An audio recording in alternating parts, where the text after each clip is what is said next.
Hey, I got a friend of mine in the audience that's supposed to help me out tonight. Where's Austin at? I lost track. Come on up, Austin. Give Austin a little bit of a hand.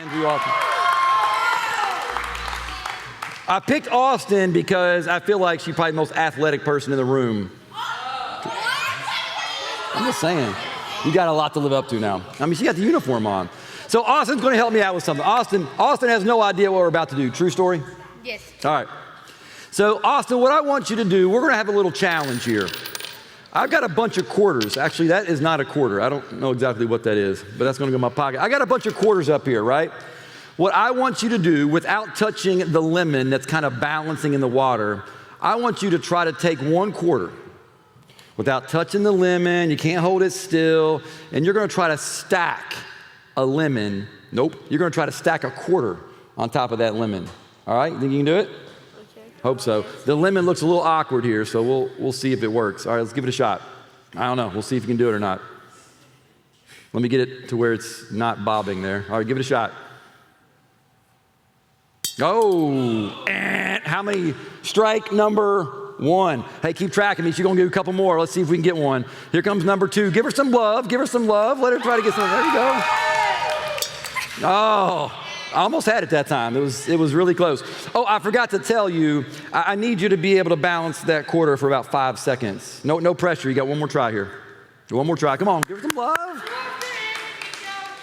Oh, strike three. But don't leave, don't go anywhere, because here's what I want you to do. Now that you know what you're doing, right? You feel confident? So here's the challenge. If you can stack a quarter on that lemon on your last try, I will give you a $50 gift card to anywhere of your choosing, right? You can get like 1,007 brew drinks for that, really like 4. But you can get like whatever you want, man, whatever is interesting. But however, if you cannot stack that quarter on that lemon, you got to give me $50. No, thank gift card. you. What? No, I'm not doing that. Well, that's not a very good volunteer. Okay, it's not a very good volunteer. Okay, no, I'm teasing. I'll give you one more shot. If you're able to get it, I'll give you all the cash in the jar, and I'll give you a $50 gift card. You don't have to pay me anything. Come on, you got one more shot. You can't lose anything, right? All right, give her some love. It's her last shot. She got one more, and I'm telling you, it's doable. You got it. Oh, it didn't work. Give it up for Austin. She killed it anyway. Come on. Nice job, Austin. Crazy. You know, I saw that challenge on TikTok, and I saw I don't know how many, probably hundreds of people trying it, and nobody could seem to get it accomplished. Maybe one or two, but very few. You know, sometimes in life, we get stuck in situations or circumstances, no matter what our age is, right? Where it seems like things are, a situation or circumstance is just impossible for us to accomplish. You ever been there for that? Where it's like, no matter what we do or no matter how much help we think we might be able to kind of gather onto our side, it just seems like the situation that we're faced with is just completely impossible. And the more we think about the situation or the more we stew about it in our mind, it's like it brings up this sense of anxiety or stress. You know what I mean?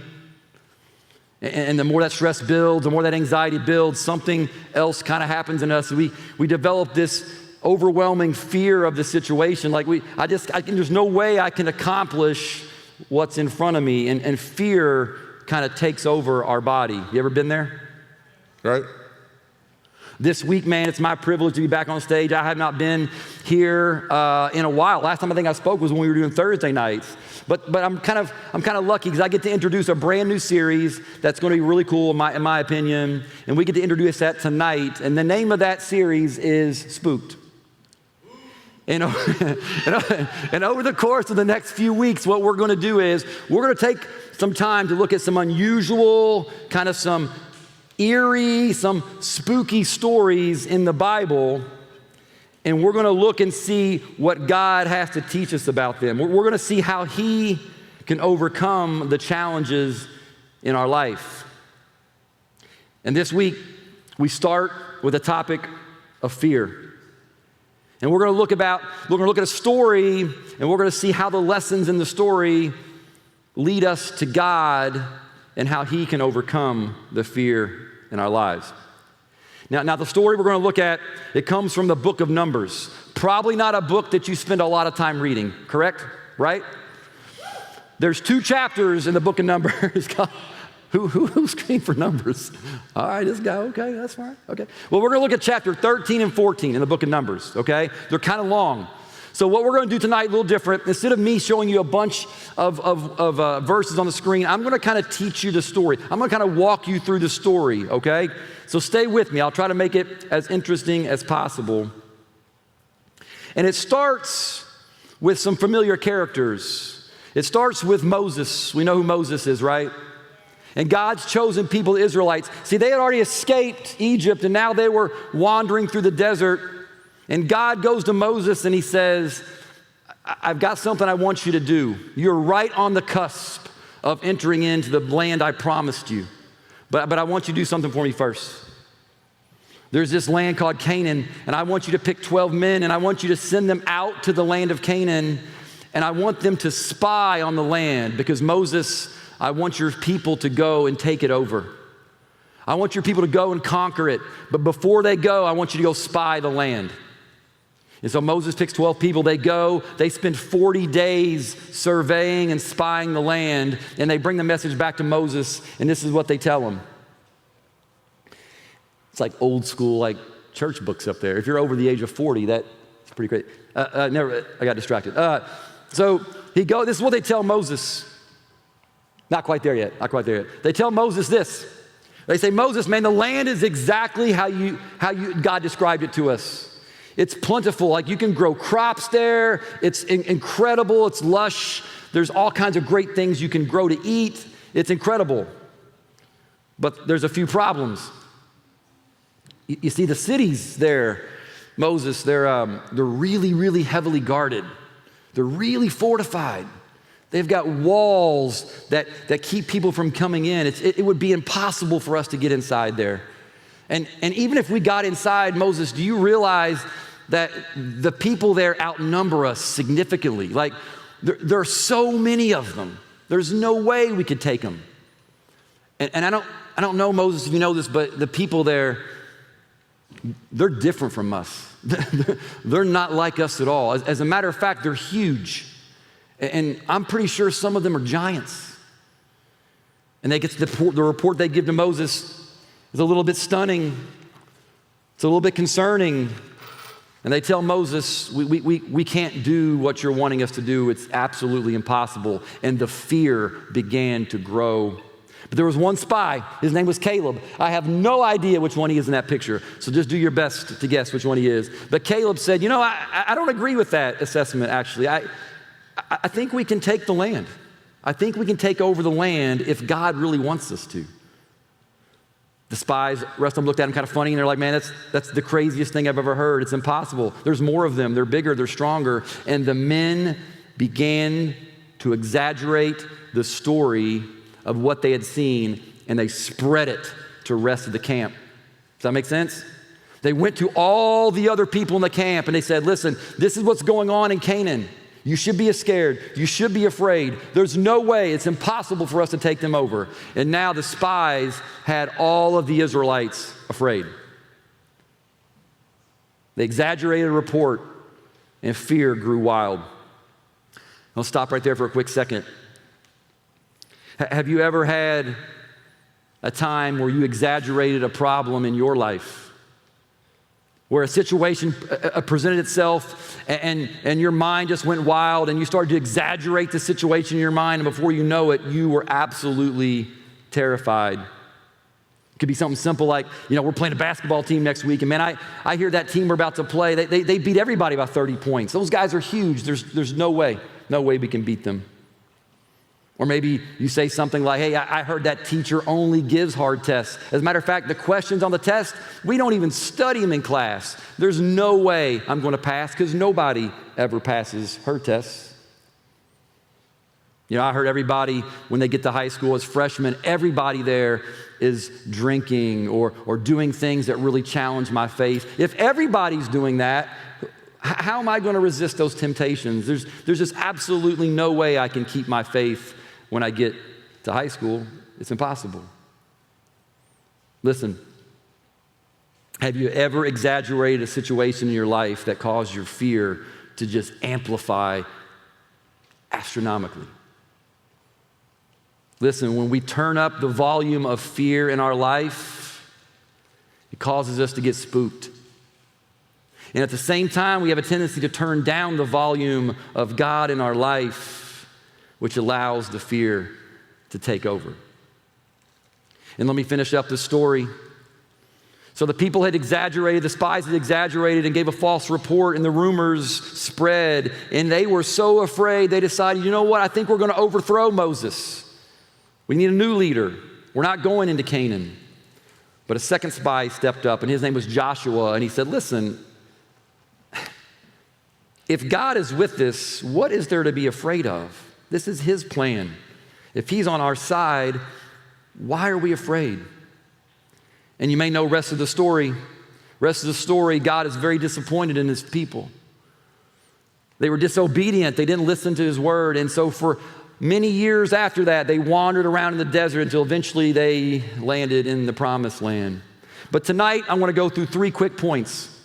I want to put 3 quick points in our minds of ways that we can take lessons from this eerie, spooky story and help us turn down the fear that sometimes creeps up into our life. The first point I want you to see is that fear magnifies our problems, but faith magnifies God. The Israelites spread the rumors throughout the camp, right? Gave a bad report. They made the situation much bigger than what it needed to be.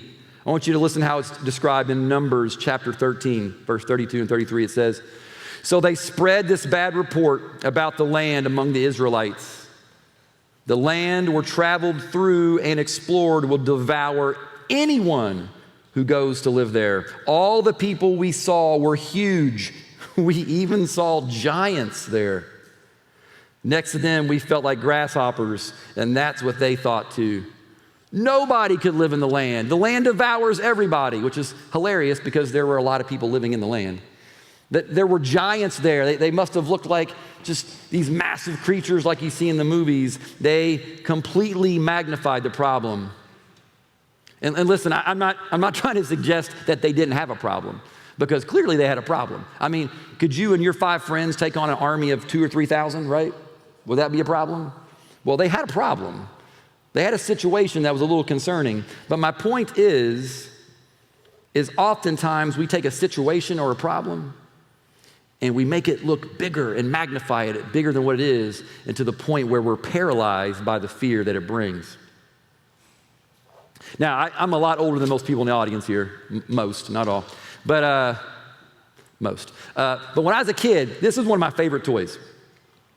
Does anybody under the age of like 15 even know what this is? Yeah, okay. I'm kind of proud, actually. You should know it. You probably see in science class. But did any of you actually have one when you were little? Okay, good for your parents. It's not a video game. I can't like play it. Like I can't plug it into anything. But yeah, this is a magnifying glass. And I was kind of a weird kid. I'd love to go outside with my magnifying glass, and I would look under, grass and leaves on the ground. And if you ever looked at some things in a really good magnifying glass, they can look pretty wild underneath there, right? You know what I mean? Have you ever looked at any bugs under one of these, right? Yeah? I got the bug kit. Right? Like, some of the most common, innocent bugs underneath this thing can look like absolutely terrifying creatures. Like a spider, for example.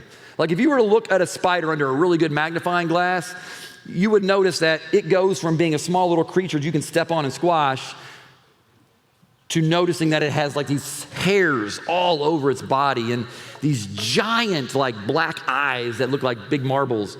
And then you have these these pinchers. Have you ever seen the pinchers under like a magnifying glass? They have spikes on them. Underneath a magnifying glass, a simple little spider turns into a terrifying, problematic monster. And that's what fear does to our circumstances. Fear turns our situations into giant, problematic monsters. But what I want you to really hear tonight is that we serve a God that specializes in slaying monsters. He's been doing it for years. He did it way before you, he did it way before me, and he'll continue to do it when we're not here. We have a God that can slay the problematic monsters in your life, and one of those monsters is fear. By turning to our faith, we reduce the anxieties and fear in our life, and we turn to God's protection. Hear me. When the spies saw the people of Canaan, they were afraid. When they became afraid, they started spreading a bad report. When they gave the bad report, they became fearful and scared. And when you get scared, you need to lean into your faith and the power that God has to protect you. Second point I want you to see is that fear has a tendency to distort reality, but our faith sees God's truth. When fear takes over, it has a tendency to kind of twist and turn what you think you're seeing and witnessing, and it can make a whole brand new story, a whole brand new scenario in your mind, and before you know it, you just don't even know which way to turn, and that causes the fear to get higher and higher. When your emotions run wild, we completely leave God out of the equation. It's like when you go to the fair and you see the mirror maze, right? And you walk through the mirror maze and you come to a corner and there's this crazy mirror there that makes you look like you're 10 feet tall, or you're really, really, really thin, or you're kind of wavy. And you kind of know it's you because it has the same clothes on, but you can't really make out exactly what you look like in there because it distorts the reality. Does fear ever make you think that you're not strong enough to take on a problem even with God's help? I can't fix that relationship. It's too messy. It's too complicated. I don't even think they like me. I hear they don't like me. I hear the rumors. I can't give my life to Christ because the sins I have in my life, they just seem too messy. I don't think he would forgive me. I don't know how that even works, so I just avoid it. And after a while, the fear has a way of distorting our sense of reality, causing us to leave God far behind. When you put your faith first, we recognize and tap into God's protection. With God in our faith, we're actually able to see the situation clearly and distinguish what's fake and what's real, because we know then that He is in control, and it makes everything look clear. Last one I want you to see is fear is relying on ourself. Our faith is relying on God. Real quick story. When I was in college, I had about 4 or 5 friends of mine that we went to a camp down deep into Kentucky. And this camp was a special camp. It was only for people around the ages of 5th grade to about 12th grade, and every single camper had some form of cancer. Most of them actively having treatment right then. And for every camper, there was one counselor attached to them the whole week. We would follow each other around and do things together. So if there were 100 campers, there were 100 counselors. And so my friends thought it'd be a good idea to sneak off and tell my camper that, hey, why don't you sign up? Every day we do a big event, every day. And that one big event, you get to sign up for it. And then your counselor has to do it with you. That's the rule. So why don't you sign up for some things that he's really scared of? And Steve is terrified of heights. And so they convinced my counselor to sign up for things that were terrifying. One day they signed up for zip lining over a big giant gorge. The next day they signed up for a tethered hot air balloon ride. Terrifying. Then they signed me up for rock climbing one day. They signed me up for riding in a biplane, if you know what like a little biplane airplane is. Terrifying. And one day they signed me up for this, that's called rappelling. And if you don't know much about rappelling, it's actually one of the stupidest things a human being could ever do, because all you have is a rope and luck to make it down alive. And I didn't have either, at least it didn't feel that way. So when I was doing this, I got to the top of this 30-foot tall, the tallest rappelling wall in the state of Kentucky at the time. I'm at the top, and the guy hooks me in, does all my things, and then he asked me to I want you to step out to the end of the ledge and just fall backwards now. You'll be good. And petrified. I was like, I fall backwards, I'll die. That's how you die, by falling backwards 30 feet or whatever it was, 300 feet actually, whatever it was, 300 feet. And he said, no, just fall backwards, you'll be fine. I said, no, literally, I can't walk down that wall. There's absolutely no way, it won't work. I can't do that. And then the guy explained to me, you have your rope, when you step backwards, it'll tighten up, the pulley will catch you, your vest and harness will protect you, and I'll be here to help you guide down. It's kind of a strange story, but I want you to understand is I was terrified in the moment because all I was doing was relying on my own knowledge and my own abilities of how to get down off that thing. But the reality was, if I would have relied on the one who really knew what was going on, I would have been much safer and my fear could have decreased. The Israelites thought that they had no shot at defeating the people in Canaan. No shot. That's because they forgot to include God in the process. Listen, the problem is fear. Our faith is the only solution. Caleb and Joshua got it. They understood it. Look exactly how Numbers describes how Caleb said it. It says, then Caleb silenced the people before Moses and said, we should go and take possession of the land, for we can certainly do it. Look how Joshua put it in Numbers 14. He said, the land which we passed through to spy out is exceedingly good. If the Lord is pleased with us, then he will bring us into this land and give it to us, a land that's flowing with milk and honey. Only do not rebel against God and do not fear the people of the land, for they will be our prey. Their protection has been removed from them, and God is with us. Do not fear them. So my question to you is, when does fear have you feeling like you can only rely on yourself and you don't even include God in the process? When fear starts to grab you, you can do 3 things quickly, man.